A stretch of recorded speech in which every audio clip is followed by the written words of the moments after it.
In the crowded county fairgrounds of Redmond, Oregon, an unexpected miracle unfolded before disbelieving eyes. A battle-scarred Belgian Malinois, once a decorated military working dog, cowered in the corner of a rusty pen as jeers and whispers cut through the air. Then, a small hand raised a numbered paddle, and a child's unwavering voice silenced the mockery. "I'll take him." No one could have imagined how this improbable pairing would heal wounds that medicine couldn't touch and inspire a community to redefine what courage truly means. The annual Redmond County Livestock Auction had never been intended for dogs. The cavernous metal building, its sawdust-covered concrete floor illuminated by harsh fluorescent lighting, typically hosted cattle sales and farm equipment trades. But today, in a makeshift pen at the far end of the facility, a Belgian Malinois lay motionless. His once powerful body was now reduced to a collection of scars and protruding ribs, his dull coat matted with neglect. Yet the unmistakable marks of service remained. The calluses from years of patrols across unforgiving terrain, the heel wound on his flank from shrapnel that had once earned him a commendation. Now, it was just another scar among many. Final lot of the day, the auctioneer announced, his voice tinged with distaste. Military dog. No papiers. No training history. Behavioral issues noted. Starting at $50. The crowd's response was immediate and cruel. Laughter rippled through the room, punctuated by muttered comments that carried all too clearly in the metal building's acoustics. "Wouldn't pay a dime for damaged goods," someone called out. "Probably bite the hand that feeds it," another voice added. The dog's ears twitched at the sounds, but he didn't raise his head. His amber eyes, once alert and vigilant through combat zones in Afghanistan, now stared vacantly at nothing. Whatever force had once animated this animal made him brave enough to run through gunfire, to drag wounded soldiers to safety, seemed extinct. The auctioneer sighed, his gavel poised half-heartedly. $50 for the military dog? Anyone? We need to clear the building by 6. At the back of the room, a metal folding chair scraped against the concrete. 9-year-old Ben Carter stood up, clutching a small wooden paddle with a number 17 written in black marker. Next to him, his grandfather, retired Marine Corps Sergeant Major William Carter, reached for his grandson's arm, but he was too slow. "I'll take him," Ben called out, his high voice carrying clearly through the suddenly silent auction house. All heads turned.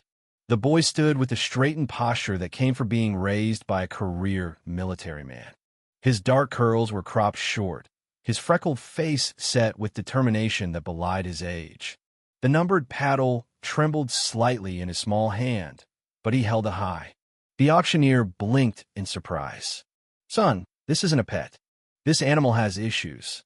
We can't sell to a minor." Before Ben could respond, Sergeant Major Carter stood beside his grandson. At 62, William Carter retained the ramrod-straight bearing of his 30 years of service. The left sleeve of his jacket hung empty, pinned neatly at the shoulder, a permanent reminder of an IED that had ended his career 3 years earlier. "The boy's with me," Carter said, his weathered face unreadable. "And he's got $200 of his own money. Will that cover it?" The auctioneer looked relieved to be rid of the problem. "Sold to number 17. Liability waiver required." The crowd's attention had already shifted to gathering belongings and heading for the exits, but a few eyes lingered, watching as the small boy and the one-armed veteran approached the pen where the military dog remained. Dr. Sarah Whitaker, the county veterinarian, intercepted them before they reached the dog. Her blonde hair was pulled back in a practical ponytail, her expression a mixture of concern and professional detachment. "Mr. Carter, you should know this animal's history before you let your grandson near him," she said quietly. "He was transferred from a military facility 3 weeks ago. The paperwork is incomplete, but what we have suggests severe combat-related trauma. He's refusing food, won't let anyone touch him, and has shown signs of aggression when cornered." Carter nodded, unsurprised. "What's his name?" "They've been calling him Scrap, Dr." Whitaker replied, unable to hide her distaste for the makeshift name. His military designation has been redacted from the files I received. Ben, who had been listening intently, moved past the adults toward the pen. His grandfather reached for him again, but the boy was already at the chain-link enclosure. "That's not his real name," Ben said with absolute conviction, kneeling to eye level with the dog. "We'll find out what it is." The Malinois registered the approach, his muscles tensing visibly beneath his dull coat. A low growl emerged from his throat. Not angry, but warning, the sound of a creature expecting pain. "Dr." Whitaker stepped forward. "Ben, please back away slowly. He's unpredictable." But the boy remained still, making no attempt to enter the pen or reach through the fence. Instead, he simply sat on the concrete floor and began to speak in a low, steady voice.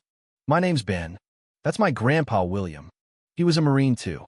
The boy continued in this vein, describing their home on the outskirts of town, the large fenced yard, the walking trails through the woods behind their property. His voice carried no expectation, demanded nothing. He spoke as one might to a friend who was too tired to respond, but might still be listening. The dog's growl subsided. His ears remained alert, tracking the boy's voice. Carter watched his grandson with a mixture of pride and apprehension. 3 years ago, after losing his arm and his career in the same explosion, he had returned to his hometown to raise his orphan grandson after his son and daughter-in-law died in a car accident. Both grandfather and grandson carried wounds that didn't show on the surface. Grief that manifested in Ben's selective mutism at school and Carter's self-imposed isolation from his former colleagues and friends. The boy had barely spoken 3 sentences together since coming to live with him. Yet here he was, words flowing easily to this broken animal when he couldn't manage to speak to his teachers or classmates. "Dr." Whitaker moved to stand beside Carter. "This isn't going to be easy," she said softly. "That dog has been through hell. The rehabilitation, if it's even possible, will take months, maybe years." Carter nodded, watching as Ben continued his one-sided conversation with the Malinois. "Some wounds take longer to heal than others, Doctor. Sometimes they just need the right company to start healing it all."